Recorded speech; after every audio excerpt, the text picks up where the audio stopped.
Kenny here with Gardening Simplified. Today we're going to talk about turkeys and specifically frying up some turkeys. So let's get into it. First we start with thawing out a few turkeys, and I guess you can see we've thawed a few of them here, and let's see, we've actually got a couple that are prepared and ready to fry up, and they've been injected with my secret sauce. I like to spice them up, so I use Tony Chachere's, and I use some Slap Your Mama Hot mix. I just mix up a big container of it and give them a good injection. Now we start out with our little fryer. I just use a propane fryer. Some people like to use a electric fryer. I tend to like this way. It will run this temperature. We'll cook this until it gets up to temperature. Now I got a new thermometer, but we cook these at 350 degrees. And that's right on the verge of where the yellow line is. And so what we're going to do first is heat this up. Currently I'm at a little over 250 degrees. Now I like to say in the yellow right at 350, and it's a little harder to control. Now they've got a green. This is actually for the fryer temperature. And what you've got to watch, normally I'll use peanut oil or canola oil. Now when you use peanut oil, it's got a little bit higher smoke point, so you can get by with getting a little bit higher if you miss watching it, because as you're cooking these turkeys, as they start warming up, you have to keep adjusting your flame down. And if you don't watch it, you'll get up there to 400 real quick. Well, with peanut oil, you've got a little more window to not pass that smoke point. With canola oil, 400 is the smoke point, so you want to stay below that, otherwise you're going to start burning your oil. Now I fry up a lot of these at one time. I have 10 that I'm going to fry. Normally I fry about 7, but they just don't last that long, 4 months, and I'm saying, boy, I wish I had some more turkey. But the best time to buy turkeys is before Thanksgiving. And whenever you're wanting to do this, you want to get your turkeys at the best price. And if you wait and you try to get them before Christmas, you might find a pretty fair price on a turkey, but you're not going to find them to where you can pick up a lot of them for under 40 cents a pound. And 40 cents a pound to me is a great deal. And so I as you can see, I stock up on these so that I can fry them all at once. In fact, normally I fry them before Thanksgiving, but I've been so busy gardening and such that I haven't had time between that and my well and trying to get a well house built and all those things. But what we're going to do here in a little bit, we're going to stick this turkey in here. But now you'll look online and there's a lot of information on cooking turkeys. A lot of them say most common temperature is 350 that you're going to find, and you'll find anything from 3 minutes to 3.5 minutes per pound. I like to take, and you got to realize too, when you buy a turkey and you buy a 12-pound turkey, now you have a lot of water that's in there, but you also have your neck. You do a little skin trimming, which we'll show here in a little bit, and you have your sometimes they come with a bag of gravy, and they come with the giblets. And when you take all that out, now that's going to drop your weight now. So if you have a 10-pound or a 12 and a half pound turkey, you're going to have a 10-pound turkey by the time you finish. Now what I like to do is I cook most of mine and I stay between buying 12 to just under 15-pound turkeys, because you don't really want to fry over a 12-pound turkey. You can do it, but sometimes you won't get it quite done in the middle without really crisping up the outside. So if you really want the crispy outside, well, that's fine. But normally I cook most of my turkeys, I figure about 45 minutes. If I take a 12-pound turkey, I'll cook it about 45 minutes, which is just a little bit long, but it always seems to work out good. Your drumsticks are good and done, your breast is good and done, and you're not overcooking it to where you're burning and crisping the outside. But we'll go into that a little bit more. Okay, when you're preparing these turkeys, of course, first you've got to get it out of its package. And now you want these to be thoroughly thawed out. You don't want them to be where they're frozen inside. Normally I'll set them out the day before, fairly early, let them go overnight. And I always put a towel under them so it won't make a big mess inside everything. As far as have liquid all over from where it starts drawing moisture on the table. I'll take later that day, I'll actually turn them so the side that was against the bottom is not there anymore. Now there's a lot of things whenever you start doing these turkeys. First thing you want to do is remove this plastic, the thing that tells it when it's ready. You want to take out the inside there. You're going to pull these legs loose and pull this plastic thing out. You don't want that in your turkey. And then you're going to find whatever giblets and stuff, which if it's the tail, you normally cut it off. If it's not cut off, you'll take the bag out of the other end, or whichever end, with all the giblets in it. You don't want it. And what you're going to do is you're going to cut this skin loose at the top of here.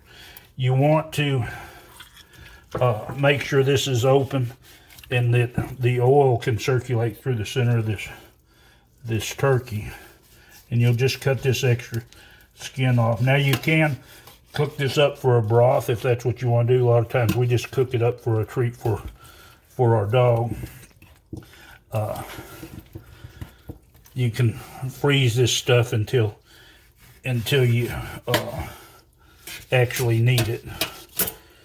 But anyway, we'll do that. And up in here, a lot of times you have some of this membrane that comes up in this area. If you have it, go ahead and cut it out.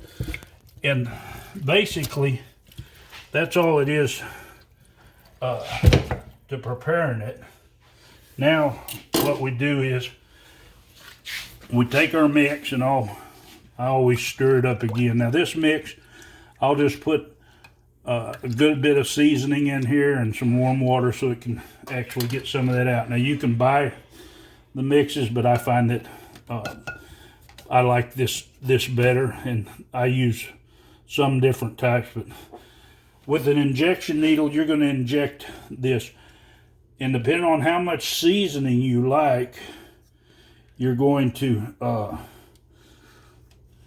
inject more or less into it. Now I like quite a bit when I spice these up. Sometimes I'll use Cavender's Greek seasoning. I kind of like that flavor. It gives them a little bit different, but most of the time I like it kind of spicy. But you're going to inject the breast good. You're going to come back and you're going to inject the thighs, which you want to catch them good on both sides. And then you're going to come up here in the legs and you're going to inject into them. Now, a lot of times I get to doing this and I forget about this wing drumming, but it's always good to put a little bit in there too. Now, don't worry about the wing tips, but the drummy, I'll go ahead and do it. But we'll do this the same on both sides.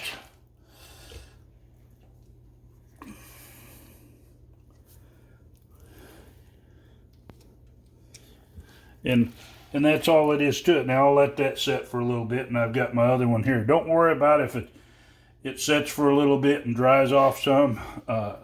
I prefer that so that any extra liquid, and you can see down in here the liquid that comes out of it, because you don't want to end up with all that extra liquid if you just did it real fast. And some people take and marinate their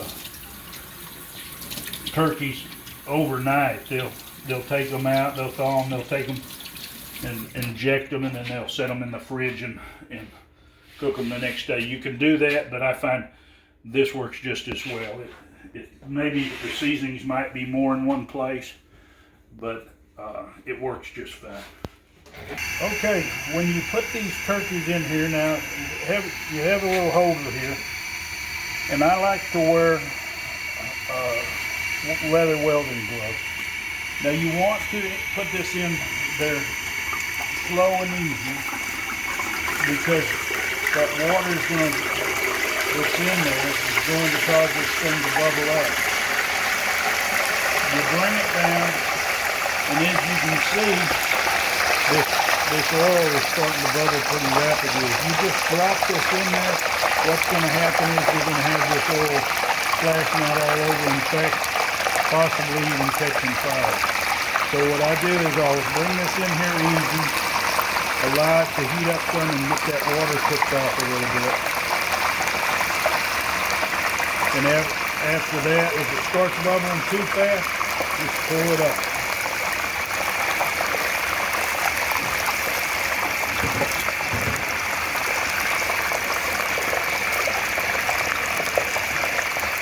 Once I lower this all the way down in here, what I'll do is make sure I put the lid on so that the grease doesn't pop out all over the place.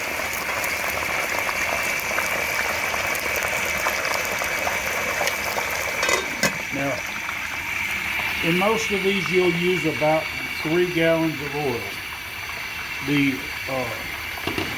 I use just a little bit more than 3 gallons whenever I do it, but you have to be real careful putting it in.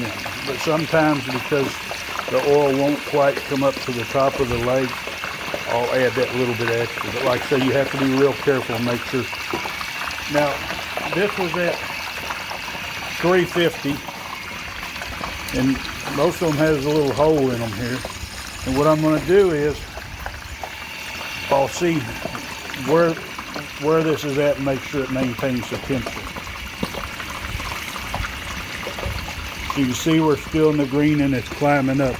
So what we're going to do is we're going to turn this flame down a little bit,